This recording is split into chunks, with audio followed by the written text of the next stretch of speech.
ଭକତ ମୋ ପିତା ମାତା, ଭକତ ମୋ ବନ୍ଧୁ, ଭକତ ନିମନ୍ତେ ତୋର ନାମ କୃପା ସିନ୍ଧୁ। ମୁଁ ଭକ୍ତ ପାଇଁ କ'ଣ ନ କରିଛି।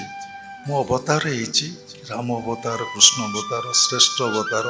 କେତେ ଦୁଃଖ, କେତେ ଯନ୍ତ୍ରଣା, କେତେ କଷ୍ଟ ମୁଁ ସହିଛି। ଅର୍ଜୁନଙ୍କ ରଥରେ ମୁଁ ସାରଥି ହେଇଛି। ସେ ଘୋଡ଼ାମାନଙ୍କୁ ଯୁଦ୍ଧ ଶେଷରେ ଯତ୍ନ ନେଇଛି। କ'ଣ ନ କରିଛି। ଦୂତପଣେ ମୁଁ ହସ୍ତିନାପୁର ଯାଇଛି।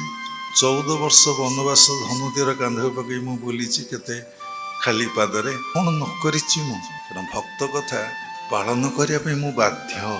ଆପଣ ତ ଭଗବାନଙ୍କୁ ଦେଖିପାରିବେ ନାହିଁ। ଯିଏ ଭଗବାନଙ୍କୁ ନିରନ୍ତର ଭଜନ କରୁଛନ୍ତି, ଭଗବାନ ବ୍ୟତୀତ କିଛି ଜାଣନ୍ତି ନାହିଁ, 24 ଘଣ୍ଟା ଆତ୍ମବୋଧରେ ସମୟଟି ଅତିବାହିତ କରୁଛନ୍ତି, ତାଙ୍କରି ଯଦି ସେବା କରିବେ, ତାଙ୍କରି ଯତ୍ନ ନେବେ, ତାଙ୍କରି କଥା ଆପଣ ବୁଝିବେ, ତାହେଲେ ଆପଣ ଅଶେଷ ପୂର୍ଣ୍ଣ ଫଳ ପ୍ରାପ୍ତି ହେବ।